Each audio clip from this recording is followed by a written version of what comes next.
for what's coming and dominate in economic winter.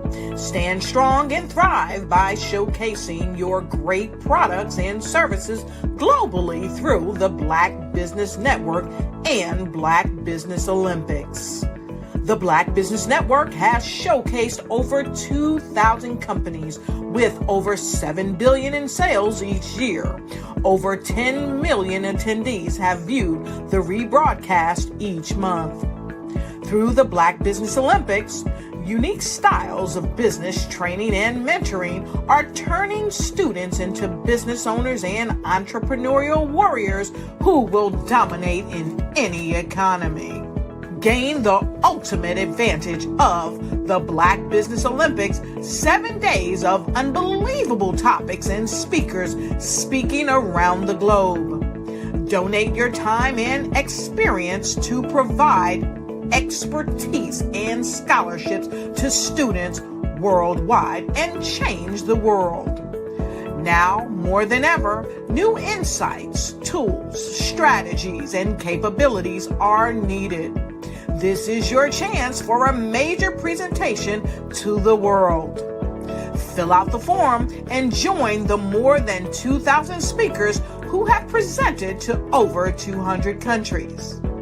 Join the Black Business Network streaming live into the Metaverse, STEM City, Black Multiverse Enterprises, Hulu, Amazon, YouTube, iHeartRadio, Apple, Facebook, LinkedIn, Pod TV, IBM TV, Spotify, and Google Podcasts. Sign up today. Spaces are limited, and we will see you there.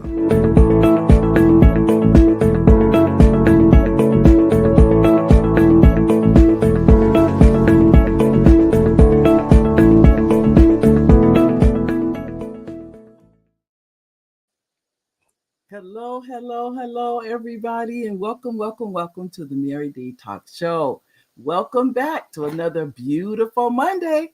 I know you say I say that every week. I do say every week because it's beautiful just to be here. So I like to first thank you, our live viewers. Hello, live viewers. Thank you, our replay viewers. Hello, replay viewers. All of you matter. So thank you for being here. I'd like to first thank our sponsors. Our sponsors for today's show, as you heard, was the Black Business Network. That's one of our sponsors. That commercial they ran at the beginning of the show, that's new. So that gives you, just a tidbit. I think some of you saw the originator and the founder. He was on the show, Dr. Eric Kelly. He was here last week, and that was his commercial for the Black Business Olympics is coming up. If you're interested, you can send me a message to Mary at marydwelch.com, or I'll put the phone number up. You can call and leave a message, and I can connect you with him. And for those of you that are interested, if you're interested in having your business announced, or having your business not just announced, but advertised there on that network. I like to also have those of you interested in having your books published. That's frontpagepublishing.com. You can go there if you're interested in writing a book or publishing a book. Front Page Publishing is where you want to go to get the book written. And there's going to be a workshop coming up. And those of you who are interested in writing, let's say this is going to be it's a 4-hour workshop going from, if you don't even have a book, to writing, actually getting the book written. That workshop is coming up, and you can join that workshop. It's for 4 hours, and I'll let you know more and more about that. It'll be a flyer coming out. If you're not on the email list, you want to get on the email list. And that's why you see right now, you see the QR code at the bottom. Go in and click that, and you can get on the email list. All righty, ladies and gentlemen. Now, we have a special guest for you today. I can tell you, I can say some things about this lovely lady. I have worked with her. We have been knowing each other for a few years now, probably about 4 years easily. But she is a phenomenal writer. She's an executive producer. She's just done so many things. She's actually also in the medical field. But I can tell you, you're really going to enjoy listening to this lady. I'm going to read you her bio. I like to read the bios. When the guests send the bios to me, that's your introduction to them. But I always stress to them, and it's so nice when they can hear someone else read those words. It's not just on paper. Today's guest is Miko B. And she is, as I mentioned before, a writer and executive producer. She's an independent author and filmmaker. Her independent short film, Redemption, was top 5 finalist in the 2023 PVIFF in the Charlotte Black Film Festival.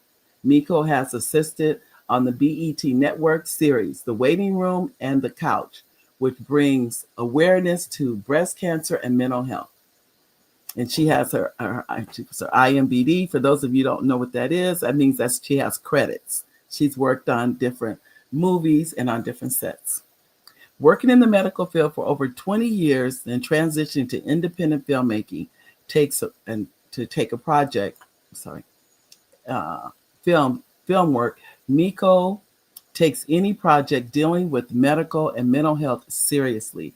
Her independent project, What's Wrong with Them, came to life after her daughter was diagnosed with NMDA, encephalitis, in July of 2021.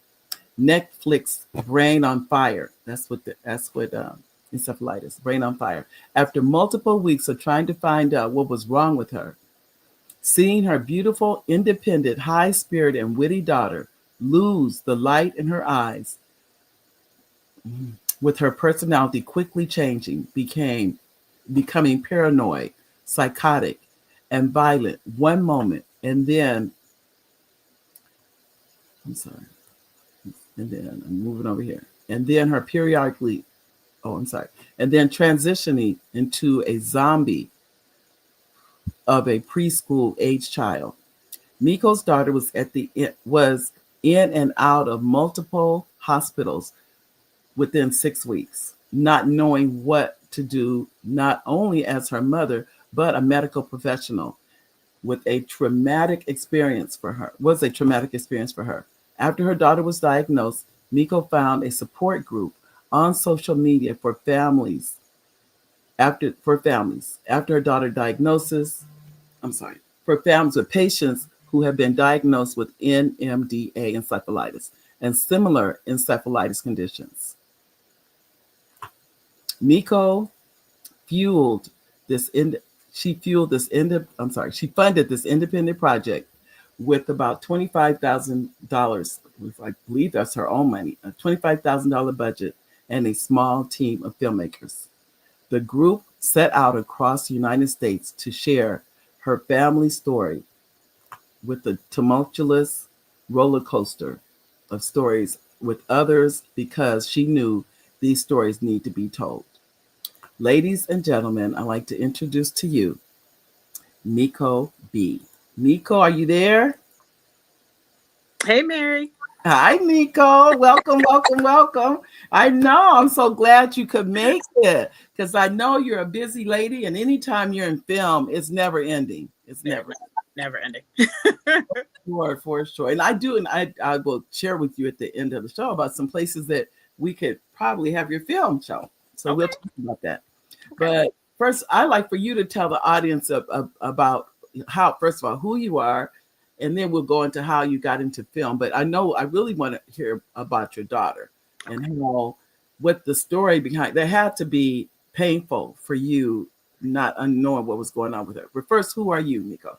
Hi, well, my name is Miko B. I am a mother first. I've been in the medical field since I was 19 years old. I graduated nursing school right after high school at 19. I'm not going to age myself, but it's been longer than 20 years. Then I've always had a passion for writing. I used to always write short stories. And so when I guess, came in contact, I met Tressa Ozarell Smallwood years ago, a long time ago, probably in 2012 maybe. And then, I took some of her courses and classes and learned how to write books independently. And then, I was like, these stories need to be on film.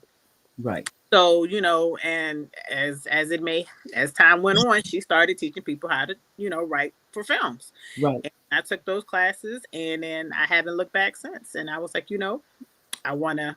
One thing she's always told me, she was like, you can either write the films and the stories and sell them, or you can fund them yourself. Right. And with me and my personality, when I want to get something done, it's going to happen. It's I gonna think happen. we've learned, we've seen her do the exact same thing. And Exactly. so that's been encouraging, I think, to all of us. So, ladies and gentlemen, this is a lady who's our mentor. Her name is she went to Tressazarell Smallwood. I met her in 2015 or 16. Okay. So, and that was all about books when I met her. It was Right. never about film.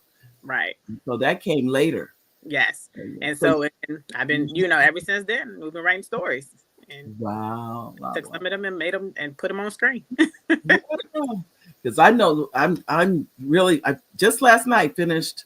No, I haven't finished. I'm working on. I shouldn't say I finished. You know how that goes. Yeah. Working on a treatment. Okay. Yeah, because we have to have 10 pages done by Saturday. Okay. I'm gonna get the 10 pages done too. The treatment's done. Now I just got to get the 10 pages done. So, I got you. And I still remember your stories too, Mary. I'm not even gonna lie. Yes, I'm waiting on the poker story. I remember because I play cards. I play poker. So I remember the Delta. What is the one with the Delta down in Yes. Yeah. That one actually is so interesting. A producer is looking at that one. Okay. Well, I'm just waiting. You have to keep those fingers crossed. So I don't want to rush too much because I know Tressa said when someone's looking at it, give them time. Right. So it's only been like a week, maybe 2. Yeah. Okay. We'll wait and see. But no, and it's so interesting. You said you would say that. I have had other people from the class say they remember my stories, which is so interesting. So they must resonate with you guys. I'm glad. So that means eventually something's got to get over that finish line. Exactly. I'm hanging. Well, tell me about your daughter. Well, the way that the documentary came about is I was in the process, what was writing a whole nother story, completely something that has absolutely nothing to do with, her at all. It was a fictional story. And then all of a sudden, they have my daughters. I have 2 daughters. They have both left, moved out of the house. They've been gone, down the street and living independently for about a year. They live together. And all of a sudden, it was like her personality started changing. And so I'm like, we would have arguments. And I'm like, what are we arguing about? This is the dumbest argument. I don't even know what it's about. Wow. Not realizing that was maybe possibly the beginning of her getting sick. And so as time went on, maybe a couple weeks or so, I'm out getting ready to sign up for, well, let me back up. Her and her sister were going home, and then they ended up getting in a car accident, and she took a full blow to the face with the airbag. Wow. And that was on a Wednesday. By Friday, she was like, Mom, something ain't right. She was like, I don't know. I can't explain it, but I'm seeing stuff that's not there. People are telling me, stuff, and I don't remember it. And she was like, I don't know. And I was like, well, okay, Shay, I said, well, we'll go to the doctor. I'll call, the doctor, and we'll get you an appointment next week. But by next week, all hell had broke loose. She had got arrested that following Wednesday. This is within 7 days. What? Arrested? Yes, ma'am. My oldest daughter was like, she was in the same position. My daughter had left their home, their townhouse at the time. And she said, Mom, when I came back, she was still sitting in the same spot, rocking back and forth, just talking to herself. And I'm like, huh? She was like, yeah. She was like, did she duct tape the electrical sockets and everything with with tape, and was like, they're listening to us, be quiet. And I'm like, are you serious? She was like, yeah. She was like, I don't know what's going on, but she got arrested. So now I'm frantic. I'm like, okay, let me figure out where she's at. I talked to the officers, and I thank the Lord. I ain't gonna lie. I thank the Lord that the certain people that were put in place, were the right people. Because a lot of them were very compassionate towards me. Right. So I went and we got her. And then when I picked her up, I could tell just by the look in her face that she wasn't there. Even though she's physically with me, she recognizes who I am. Right. But like they say, the eyes are the window to the soul. They are. Her eyes, they were so dark. And I was like, something ain't right. So we had to go to the ER. And in the ER, I'm trying to explain. Mind you, this is at the end of COVID. So this is not even in the midst of it, but everything, with COVID, it was still only a certain amount of family members could now go back with the patients. And I'm so thankful that it was at that time and not during COVID, because had it been during COVID, probably the situation could have been a lot worse. Right. But back then we were in and out of the hospital. They in the state where I live in Virginia, it's called a Mhm. TDO, a temporary detention order, where she becomes a ward of the state for her to get psychiatric help. But the only issue that I had with that was just the week prior to, she was hit in the face with an airbag. Right. Right. So Now, it's now, like how old is your daughter, or how old was she when all this was happening? when all this happened, she was 22. Oh, that's a 22. baby. Yeah, she was 22. Oh. And so just, we were battling. And I'm like, okay, why don't we rule out concussion type situation or some type of brain injury, even though they gave her MRI, but you can't see a concussion on MRI. You have to do, it's like a test you take home to ask, question and answer. Somebody has to monitor you to kind of like rule out a concussion. Yeah, I Because didn't even know that. yeah, your MRI and everything, CAT scan, can come back completely normal unless you actually have a brain bleed, something that they can see. That doesn't mean that you don't have an injury to the brain just because it can't be seen. Right. So with that, they transferred her. They didn't have any beds local in our area, so they transferred her to Northern Virginia, which is 3 hours away. Wow. And and once again, I thank the Lord, because on her way up there, the police officer FaceTimed me from his phone to try and calm her down, because she in the back of a squad car. Wow. And, yes, ma'am. She in the back of a squad car, and she is a paranoid wreck. She is. I mean, it was bad. It was horrible. And I just, me as her mom, there's nothing that I can do to really help her at that moment. So trying to get her squared away, but it was bad. And she spent let me see, 3 days in the ER waiting for a mental health bed. And then she spent Monday, Tuesday, 3 days then in the mental health hospital there. I had to go get her. I'm like, she got to come up out of here. No. And even then, the whole system, the way that they do it here in the state of Virginia, it doesn't make sense, because you put them under a 72-hour hold, but you're not really doing anything, is what I'm, they've done. I mean, I probably can count maybe 8 medications they gave her within 3 days. Wow. Yeah. And so they go see a judge and he dismisses it. I'm like, well, this was a waste of time. This was a big waste of time, a huge waste of time. Waste of time, waste of money, waste of resources, everything. And then here in the state of Virginia, depending on what area you live in, they all determine how a temporary detention order works.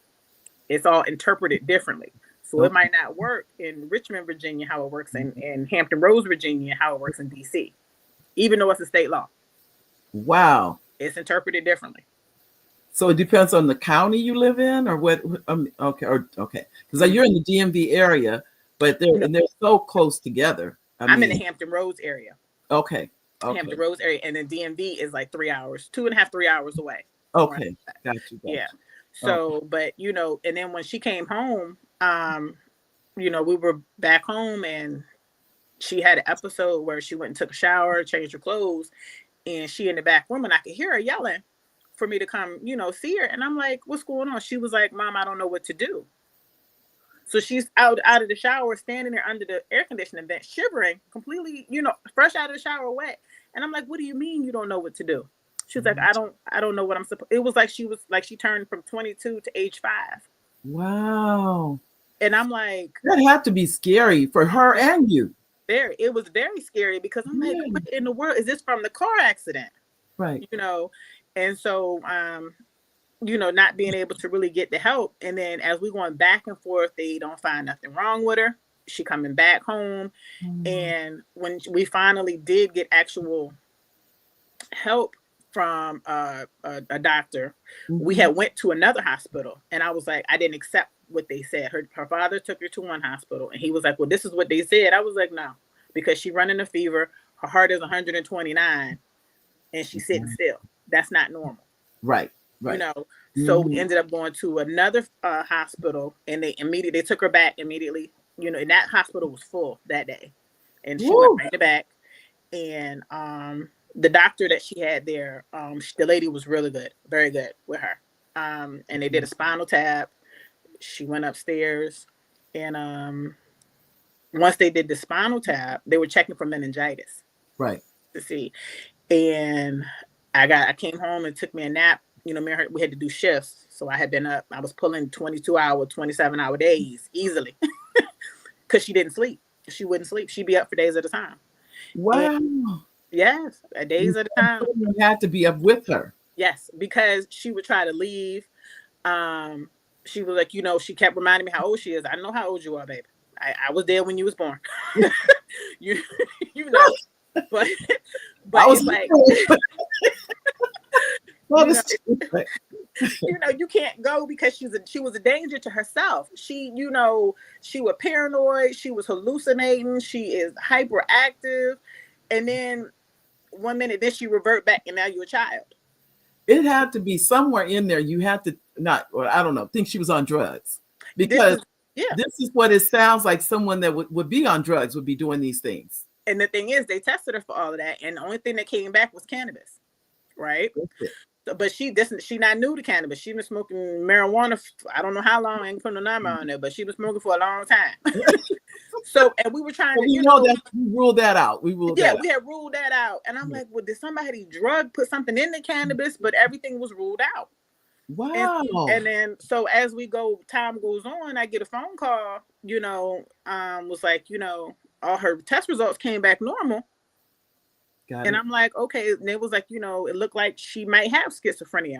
And I'm like, how she has schizophrenia in a couple weeks? Yeah.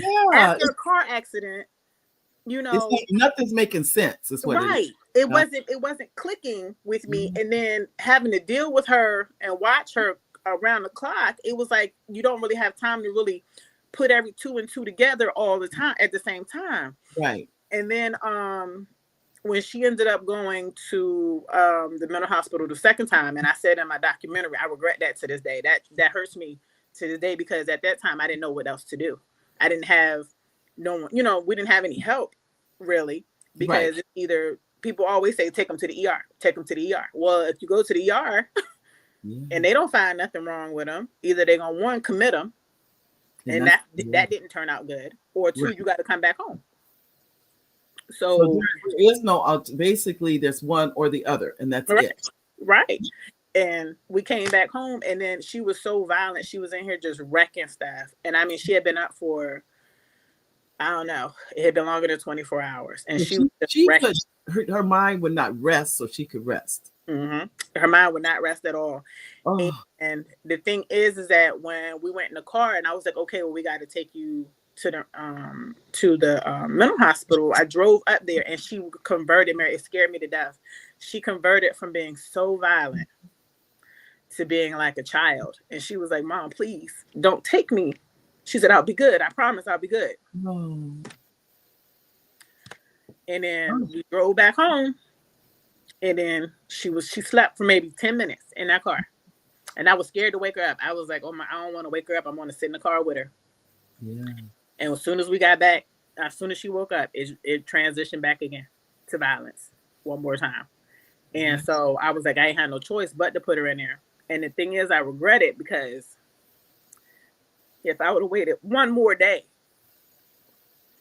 the test results came in the next day that said that she was positive for this condition that I didn't even know the doctor had drawn for. The doctor who actually listened to what I was saying, you know, she added this extra test onto the meningitis test, and I didn't know. And then when I got the notification, it was like positive. And I'm like, what is this positive? Right. And I'm going through and I'm frantic, just going through research. And then I still got the paper to this day with all my notes and things on there. And I'm like, oh my God, she not crazy. You know, she's sick. She is medically ill. And then so I'm calling the mental hospital, trying to get them to transfer her back to the ER. All of that took hours. Nobody was like really trying to listen, you know. And some of the nurses there were real compassionate. And so, because one of the nurses was like, well, she's not responding. She's just staring off into space. I'm like, if she's not responding and she's staring off into space, that should tell you that something's wrong. Exactly. You know, if she go from A to Z, especially in this, because by this time she was having seizures and I didn't know it. I didn't know she was having seizures. She had already, prior to because I am jumping around in the story. I'm trying because it's a long story. Oh yeah, I know. And this, I mean, I'm getting choked up because Yeah. of that. You're doing everything you know to do. I mean, Yeah. think about it. There's not you leaving no stone unturned. Yeah. Everything. Yeah, everything that I And plus is wearing you out. exactly, and it was a wear out. I had to put bells and alarms and stuff on the door to make sure, everything, because it won't be, just in case somebody dozed off, her dad sleeping in the floor and across the walkway, to try to block just in case she tried to escape or whatever. But it was bad, and by this time in the mental hospital, I had when they finally sent her back, which is around midnight. Now, mind you, I got the notification at 3 p.m. Right, and Wow. so it took up until 5 o'clock p.m. for them to agree to send her to the ER, and she didn't get to the ER until 12 o'clock midnight. Wow. Right, so by the time I get there, with the hospital's 15 minutes from my home. Mm-hmm. By the time I get there, I didn't realize she had been discharged. The ER doctor discharged her. Okay. And I have the written test results that says she's positive for this condition. Right. And I'm like, when did encephalitis, the swelling, encephalitis means swelling of the brain. Right. When did that not become a medical issue? When did that become a mental health issue? Because he was like, oh, you need to go to outside neurology after she's cleared psychologically from the mental health. What, sir? The reason why she's acting out is because her brain is swollen. Yeah. Something is wrong. This is the motherboard which you have in the computer of your body. This controls everything. That's right. So it was to the point now I go from being, panicked and frantic to being mad and angry. Ready to go to jail, Mary. I'd have went to jail and sat there, been the only guilty person in there. Yes, I did it. But as I always tell people, I said the Lord had a whole arm on my neck and was like, you cannot help her from jail. That's right. You cannot help her from jail.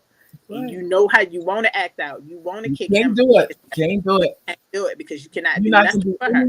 Any good locked up. No good. Exactly. So I had to eat that because it was nothing. It was no argument. And I already knew ahead of time. I already knew he seen it, that he was ready. It would have been no question. I was going to go to jail. So I was like, okay, all right. But thank the Lord that, when she got admitted into the hospital, because I had to come back, go through all her research, all her papers and everything else to find the people. And by Monday, she finally got admitted directly onto the neurology floor at the hospital. And she did 2 weeks. So she's getting the help she needs. Yeah, it is. Yeah, she did. Wow. She got, and then, but the crazy thing, is that in the area that we live in, the condition is supposed to be rare. It's supposed to be. Right. So I take her to Philadelphia and University of Pennsylvania up there to a specialist every 3 months. I've been driving up there for 3 years. Every 3 months. To actually get a specialist who knows about the condition and can, help teach, the condition with us, because in my area, nobody knows what to deal with this. And the reason I know that is because I have another young lady that was diagnosed last year, and her mother reached out to me, and she lived 40 minutes from my home.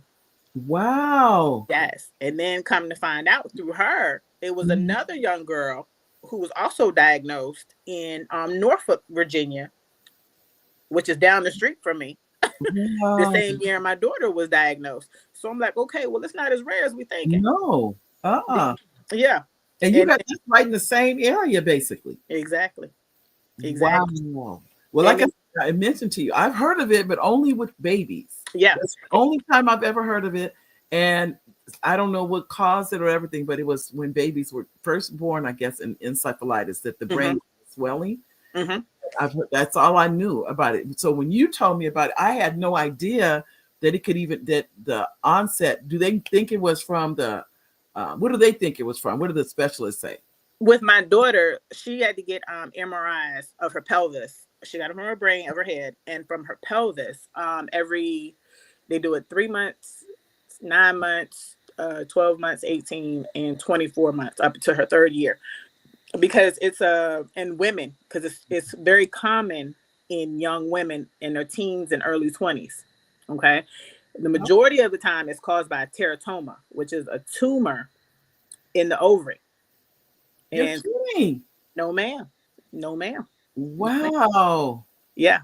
And normally like the tumors will have like could have what is it, like actual human tissue, like brain tissue, teeth, hair, all types of stuff.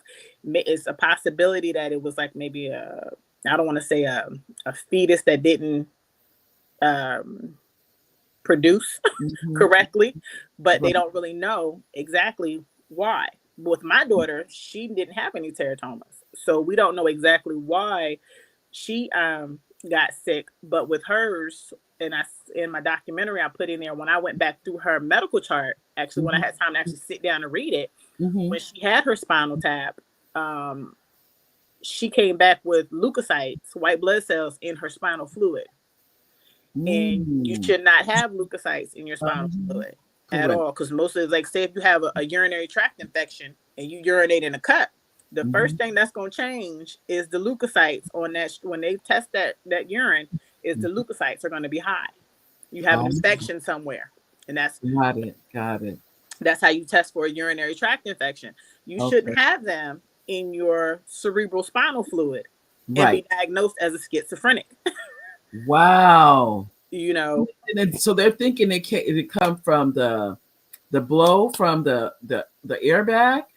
What happened was, and this is just for me, and I had this conversation with the provider. I'm thinking she was already suffering from the beginning stages of the encephalitis, and when she took that blow to the head, it sped it up. Yeah, I sped everything up. Yeah, right. Because and I pray, because just seeing the airbags, yes, it saves your life, but I've heard that the injuries you can still get injured, even though it's an airbag in front of you. For those kind of things. But I just want to tell you, my heart goes out to you and your daughter and your family, because this was a family situation. It wasn't just your daughter. Everybody was involved in this, because when one person in the family is hurting, you're all hurting, because you're all feeling for her, and then you don't know what's going on. That's another thing. That was the thing. It was the mystery. And I'm like, I've been a nurse for so long. I done treated people from having breast cancer and lung cancer to having ALS, and which I thought, was a very horrible disease. But I had never seen anything like this. And I worked in mental health, and I'm like, I've never seen anything like this, to go from one stage to another stage to something else, Wow. From being paranoid, violent, childlike, It sounded like it was a roller coaster. It was a very big roller coaster, because she lost her speech, she lost her motor function, everything. Wow. She had to learn how to walk, she had to learn how to talk again, everything. They do all over again. Now, do they treat it with medication, or is there another way to treat it? I don't know. What is it? She got treated with steroids. She got treated with antibiotics, large doses of antibiotics. And then she got immunosuppressant therapy. One of the medications is an infusion medication, which she has to, and she's now 26. We have to go back. She has to get another one, because she's still dealing with the residual effects of the encephalitis, and we're rolling in this 3.5 years later. So she still has to get an infusion, and the medication. Now I'm just gonna put this out there. It's like $35,000 a bag for this medication. Very expensive. So, So she has to take that, and then she takes pills, which normally people who get organ transplants, they take this medication to suppress their immune system, so their body won't reject the new organ. So she takes the same medication that they take as well. But and then they have to go through therapy. I think it's called cyclosporin. She takes a medication called Cellcept. Okay. Cellcept, yeah. It's so many. Well, I think, thank God, it's a milder. It's easier on her system and everything. Is she able to work now or no? We've tried it. She's tried to go back to work, and at the moment, no. It doesn't last longer than like maybe 3, 4, 5 weeks at most. But we're gonna try it again. Yeah. After I told her, once you get your health together, we gotta get your health first. Then you get your wealth. You can't be wealthy and be sick because you can't manage your money that way. No. Health first, then wealth. What the So blessing is that that she has you and her dad and her sister, because imagine if someone was going through this and they did not have that support. exactly. And that was the reason, Mary, why I did the documentary, and the reason why even though I pulled that money out of my own pocket. I pulled that money out of my own pocket, and I was like, Lord, I said, we can't sit on this. The Lord, it's not gonna happen. I'm not gonna sit on this. A portion, and the reason I didn't go broadcast this story initially when it happened with everything is because I was trying to, be considerate of her privacy. Because I know everybody put everything on the internet. Right. Nobody has privacy anymore at this moment. But when she was sick and going through it, and when we were being, refused, which I take as a refusal of care when I was in that ER doctor, I was like, no, I'm not gonna put this on blast. I could have, but I didn't, because I'm like, I'm gonna respect her privacy until she give me permission to say yes, it's okay to let people know about this. And then what I did. How does she's obviously seen the movie. So how does she feel? When she first saw it, she when it first started, she broke down because she doesn't remember a lot of it. That was why I was saying that, because I'm thinking this is what I think. God intentionally blocks things from us so that, because it's too painful. It's too painful. It's like he lets you see bits and pieces of it, but not the whole thing, because it's probably too painful for her to see, having seen herself like that. It's too painful. Yeah. And so, and like you said, she doesn't remember a lot of it. So, yeah, it's got to be hard. But I know the documentary is how long now? The documentary, the first part is an hour. It's more to the documentary. I just haven't had time to break up the second part. So the first part of it, with the meat and potatoes of it, is an hour long. Okay, that's not bad at all, really. Oh, now this, because you're being a filmmaker, this is not your first film, is it? This is actually my second. Okay, I remember in class I think you were filming a short, if I remember. Yep, I did Redemption. I remember. I tell you, that what that really tells us, we are paying attention to each other. Yes, we really are. Because I still remember. I said, because we came on, ladies and gentlemen, I was telling Miko how I miss her. I said I was sitting there listening every time you was, in class too. But we do have some comments for our audience. And audience, I mean, this is something that's very serious, because how many people are misdiagnosed? Yes. How many? I mean, not through anybody's fault, but it's like that one doctor, like you said, she ran a test that nobody else had run. Right. Oh. And I'm so thankful for her. For actually listening, because I'm like, I'm so tired of going, and I'm like, am I not explaining this right? Because everybody kept doing the same thing, and I'm like, stop doing the same thing, because it's not right. We went from one hospital to a completely different hospital 20 minutes after we left that first hospital. Wow. I'm like, no, I'm not going to accept that. Well, you know what it is that people get in a groove of, this is, we're just going to, the same medical, they're in the same medical books, basically. This is what we do for this. But you had, what that one doctor did was go outside of that. Yes. And say, we're gonna look at something else. We're gonna try something else. So thank God for that doctor, because that doctor was I always say God sent that late. I think it was a female doctor. That doctor. It was. That God sent her to you, or to your daughter. And what's your daughter's name? My daughter's name is Shayla. Okay, Shayla. All right. We have a comment from Antonio. Hello, Antonio. And then he said, hi, Oliver. I forgot. Oh, yeah, I forgot to introduce Oliver, our executive producer. Oh, hey, Oliver. Sorry about that, Oliver. Normally I do it at the beginning of the show. I forgot this time. And then we have Fayette. Hi, Fayette. Hi. Fayette is the author. Oh, you waiting for the... She said, she's waiting for it too. That, what's interesting about that one? I actually started writing that and making it into a series. No, now that's nothing but God, because it's not like I know what I'm doing. I know it's doable. Let me say that. So, but it just reminds you of different things I've seen. But anyway, so Fayette, how are you? So Fayette's coming out with her second children's book. Okay. Yeah, we were just honored. Fayette's book is published and it was through Front Page Publishing. And then we have Cousin Gwen. Hi, Cousin Gwen. I haven't seen. She comes. She said, "Hi, Mary. Hi, Miko." And she lives up in the Bay Area. Okay. Okay. Uh-huh. And this is Elaine. Hello, Elaine. He said, "Hey." Elaine is in LA. These are the fan club. And here's Oliver. Hi, Oliver. Oliver's our executive producer of the show, and my husband. And Oliver says, "Hi, Miko. Welcome to the show. Thanks for sharing your thoughts and experiences in your field." And I mean, this is I'm listening for a couple of reasons, because we never know what we're going to have to deal with. Mm-hmm. There's no way to know what it is that we're going to be confronted. There was no way for you to know, no way for your daughter to know that this is what you would be confronted with. Right. No way. So you just never know. And Elaine's comment, Elaine says, "Hello, Mary and Miko. Sorry joining late. WAG ran over one." Oh, that's okay, Elaine. WAG is a West Side Action Group, which I'm a member of, but I can't always go to the meetings. So the show comes first, WAG. Nothing against you guys, but I miss you guys, WAG. So sorry about that. And then Gwen's comments, and she says, "Where can you see the documentary?"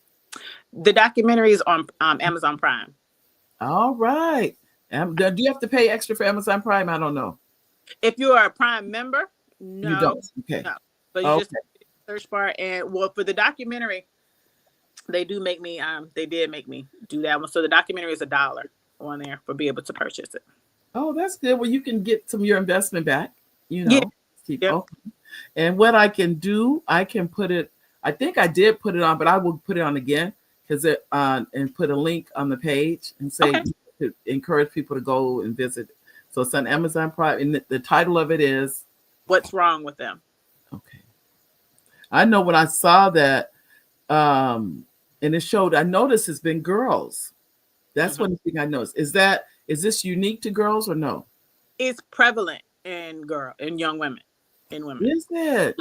Because the other two participants in my documentary, Melina, she had her episode 3 months after she had her first baby. And so she was in the hospital a lot longer. She was in the hospital for 88 days. Wow. Yeah. She was on life support and everything. Hers went to the extreme. Yes, ma'am. And she survived it. Yes, ma'am. Yes, ma'am. Yes, she did. I wonder, though, how many people are misdiagnosed and they don't. Mm-hmm. And the thing is, Mary, it was a Zoom it's an encephalitis group it's in Europe, right? They seem to go a lot harder over in Europe with this condition because it is worldwide. It's world stuff. It's 16 different types of encephalitis that people can have. And then the issue that bothers me the most is that people always jump to mental health. Oh yeah. They jump because we don't know, and that's that not knowing. We thinking, okay, there must be this, since we don't know what it is. Yeah. And here's Elaine says, "So glad Miko is sharing her daughter's experiences. I'm learning so much." Me too, Elaine. We must advocate always for the medical field. She's right. She is so right. Because I know I'm learning a lot, because with grandchildren, no, our children are pretty much grown, but our grandkids are the next. We have granddaughters that are 17, 22, and 25. Oh, wow. Okay. So it makes me, let's say I hear something. Now I know why don't we look at this instead of, we don't know what to do. You really are at a loss. When everything first happened, you had to, even though you're in the field, if it's not familiar to you, why would you know? Right.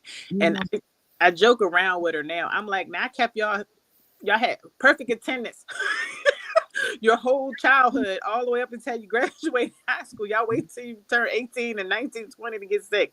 So, I like I said, no, every day. And then please don't beat yourself up either, Miko, because like you said, the next day you got the results or whatever, but you're doing all you know to do. And I always say this, so we think, because one day the Lord said to me, so you think you God, huh? That's what you're really saying. We don't know. You didn't know that was going to come then. So don't beat yourself up for that at all. You were doing all you knew to do for your daughter. Everything that you could possibly do, you were doing. So, and then Antonio says, hi, Sister Miko. I also had encephalitis to the brain due to what kind of shot, Antonio? Measles, mumps, and rubella. It's a vaccine. Oh, Yes, the vaccine. Mm-hmm. What is that? Oh, I'm so sorry, Antonio. It has been known, different vaccines have been known to cause encephalitis. Now, this is just me on the medical field. I'm not discouraging anybody from getting the vaccines, but there are a special group of people who their body responds differently to the vaccines, and it has been known to cause encephalitis. And then he says, and what helped my mommy is she videotaped everything and documented everything to show the doctors to prove it. Yes. Now, how Antonio is a super fan of the show. Antonio's every time Antonio don't miss a show. So, but no, I didn't know Antonio, because I know Antonio's a painter, he's a writer, he's a musician. All his creativity has heightened, and that's what he puts. Oh my goodness, he's a beautiful.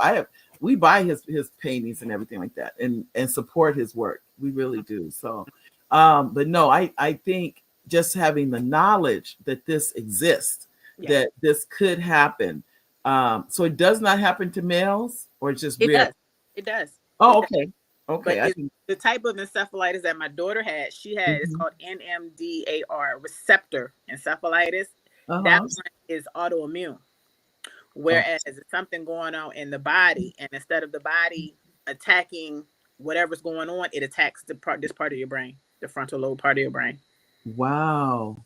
So like I told you, most of the girls had teratomas on their ovaries. Right. So instead of the body attacking the teratoma in the ovary, it comes up here. Wow. Yeah. So you know how back in the day they used to say women, we were crazy, or having, a lot of the women back in the day when they were put into what did they call them back in the day? Asylums. They used to call them crazy houses. Or asylums and stuff, and then the body would just stop, where they would lose complete all function. They thought it may have been a form of encephalitis. Wow. That was back, in the 1800s and stuff like that, when people and they didn't know. They didn't know. This is something else. Because like I said, I've even ever heard of it is with the baby. Mm-hmm. Yep. It happens in men. Yep. It happens in boys and children, but it's more prevalent in women. It's more prevalent. You're going to see it a lot more in women. And then in my nursing group on Facebook, and when I first posted about my daughter back then, it was a nurse practitioner that works at the hospital. I think it's Emory. Is it hospital down in Atlanta? She was like, she see it all the time. What? Really? Yes. We're having this conversation. She said that a lot of patients come in, and I'm like, I've been trying to do my own research on that, and it can happen. It don't matter the race. Okay. But in my research, it said that encephalitis conditions, and it's 16 different forms of encephalitis, are more prevalent in African Americans. And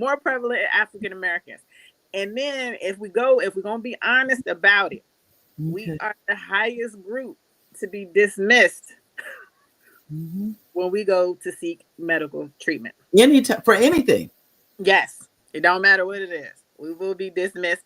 And that was the first time, Mary, in my years. And I never announced to nobody whenever I go anywhere that I'm a nurse. I don't never tell nobody. And I didn't tell that ER doctor when I was standing there, but he found out about it after the fact. Okay. But that was I had never in my life felt that was the most helpless, dismissed type, situation. And I was so mad. And I was like, if this ER is only for stab wounds, gunshots, broken bones, and heart attacks, you need to put that on the outside of the sign. So we know to go somewhere. We need to go If you're not one of these things, don't come in here. Don't come in here. You need to let that be known outside. Wow. You know. Wow. Oh my. You know, it was bad. And then That's I was weird. like, I don't want nobody else to ever experience nothing like that. And I'm like, especially because if people don't have the knowledge, you know, Right. any type of medical background at all, or what to do. Right. You know what I'm saying? When they're dismissed, I always tell people to write your congressman. Instead of trying to go to the medical board, don't start from the bottom and work your way up. Go to the top and work your way down. Come on, Miko. Yes. Go to the top. Right. So when you wrote your congressman, did you see a change? I got a response in 7 days, Mary. 7 days. I went directly. I wrote to the I would call the governor's office to get the, to see who I needed to write to. The lady gave me all the information and I wrote up there. Right. They sent it to the medical board. I had already did the medical file ahead of time anyway, but I couldn't get a response back from the hospital when I put my complaint in. Right. When you have an advocate at the hospital, if you have a patient advocate, let the patient advocate be for the patient. And to me, and this is only me, I don't believe that patient advocates for hospitals should be employed by the hospital. Right. Because you know the people working there. I don't want you, I'm writing a complaint on somebody you going to lunch with or somebody you slept with 2 weeks ago. That's not going to work. It's not going to work. Yeah. It's not, it has to be a separate entity because there's a real investigation going here. That's right. Because that's their friend. That's as they said, that's the fox watching the hen house. So exactly. I wrote the president, didn't get a response. But when you sent it to the congressman, I don't know if it's a she or he. I sent it to the senators. I sent it to the governor's office first. Okay. Office, and then I take that back. I went to the senator's office, governor's office, then it went to the medical board. But it took 7 days for them to call me back, and I had been fighting for months for somebody to answer this question about when did encephalitis become a mental health condition and not a medical condition. Who sends somebody back to a mental hospital with a written diagnosis of encephalitis? Well, one thing, you can't treat it if you're treating for mental health. You can't treat it for the medical. If you don't know, it makes it worse. It needs to be one of those tests that first, when that very first test was taken on your daughter, that should have been one of the tests taken. And it wasn't. When everything else was ruled out, everything, if you rule everything out first, it shouldn't have been me coming back 9 times in 6 weeks. Oh my God. Hospital. I can't even imagine that. And she couldn't sleep either. Oh my God. I can't even imagine that. Nope. Because her brain wouldn't let her sleep. Exactly. She's seeing stuff that's not there. She's screaming in the middle of the night, scaring everybody. I'm like, because it was crazy. The sounds, too much stimulus, riding in the car. It was like her heart be racing 130, 140. Wow. So it was bad. It was bad. And then you don't know what to do. And even though you're in the medical profession, unless you have to work from a diagnosis and you don't have that. Exactly. Don't have that. I can't even imagine, Miko. I can't even imagine. And some of the medicines were making it worse. I'm like, I don't know if this is work. This is supposed to be calming her down. If it was me, I'd probably be out for 2-3 days. Yeah. But didn't touch her. I didn't touch her at all. Well, now that it has been, you said 3 years, but it's still, she's better, but she's still not 100%. Right. With this condition, it heals itself backwards. Yeah. And so first she'll have the hallucinations and the paranoia. Then she'll maybe lose her speech, lose her motor function. All of that will go straight down the line. When it starts to heal itself, she'll get her motor function back. She'll get her speech back. She'll get everything. It goes backwards. And so with her we're rolling 3.5 years, her anxiety and paranoia has not dissipated at all. So that's where we were having an issue with her working, because it was always somebody was following her home, or somebody was trying to harm her, or it was too much. Yeah. We couldn't. It wasn't too much anxiety. Yes. When you're going through those kind of things. And her brain still doesn't. Her brain still doesn't rest. So now I'm like, is this possible? I don't want to say permanent damage. I'm not gonna put that on her. Right. But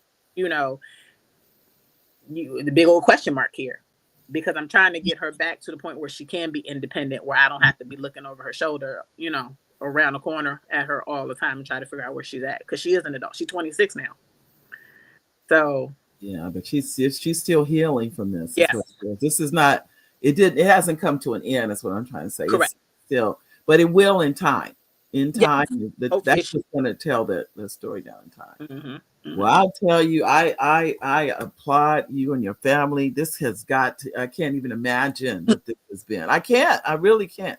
And I've dealt with kidney disease, with that, but that was totally different than this. But same kind of medication, which is so interesting, because it caused they call it the moon face. Yes.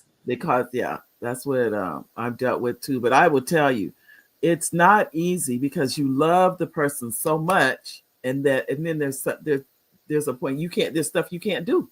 Right. And then I think I will even go so far as to say you would rather trade places with them, because of what you see them going through, and you can't make it better. Right. Especially as a mother, you can't make it better. So I applaud you guys. I really, really do. Thank you. Please tell your daughter she's in our prayers, and I can't wait to see the documentary. I'm gonna go online and see it, because I'm impressed. And knowing you, Miko, I can only imagine. You said you had a team of how many that did the filming? Yeah, I had got me a team together, and we all flew. In one weekend, we flew from Virginia. They are from Northern Virginia, so we all flew from Virginia. We met in San Antonio, Texas. We filmed in San Antonio, Texas. Then we left and went to Florida. We filmed in Florida, and then we came on back on. We did this Friday, Saturday, Sunday. What? Across the United States in a weekend. Yes, ma'am. Wow. That's well, I'm glad that's on film, because it's going to help someone else. I hope it really has. I guess I've got people from Australia, people from the UK, people from all over. It was a language barrier. They were from Spain. I can't remember where they were from, but it was the language barrier. So that it can really relate. And I'm like, if don't nothing else come from it, at least, I know I got people that at least I'm helping somebody. So at least the doctors or somebody else can see what we go through, to hopefully get the word out on this. Well, we want to thank you. I know, and is it Shayla? Shayla. Okay. And tell her that, we applaud her, because this is, I just can't imagine. I just cannot imagine. But I'm glad she's on the upswing and going in the right direction. She has the right diagnosis. She can get what she needs. And she just goes on with her life. Yes, ma'am. It's going to happen. So I want to thank you for taking time off your schedule, Miko, because I know if anybody I know that's busy, it is you.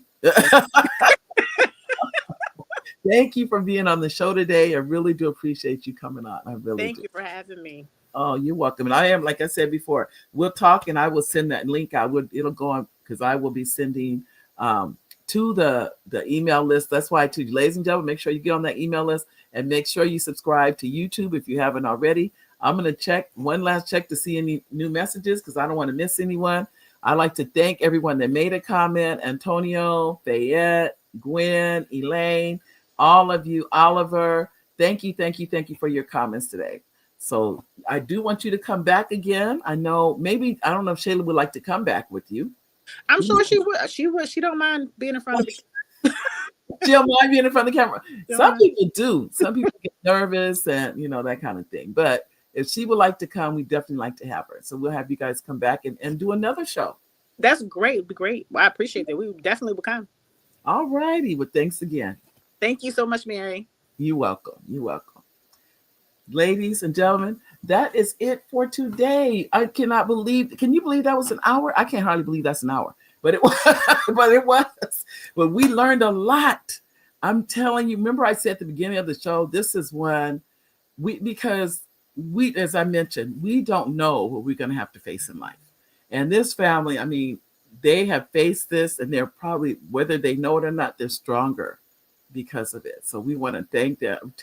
I want to thank Miko and thank Shayla and their family and for coming out and sharing with us this experience, and the fact that Miko took it and she's put it in on film, and that says a lot because she's sharing it with other people. So thank you again, ladies and gentlemen. We'll be back next Monday. God bless each and every one of you. Bye, everybody.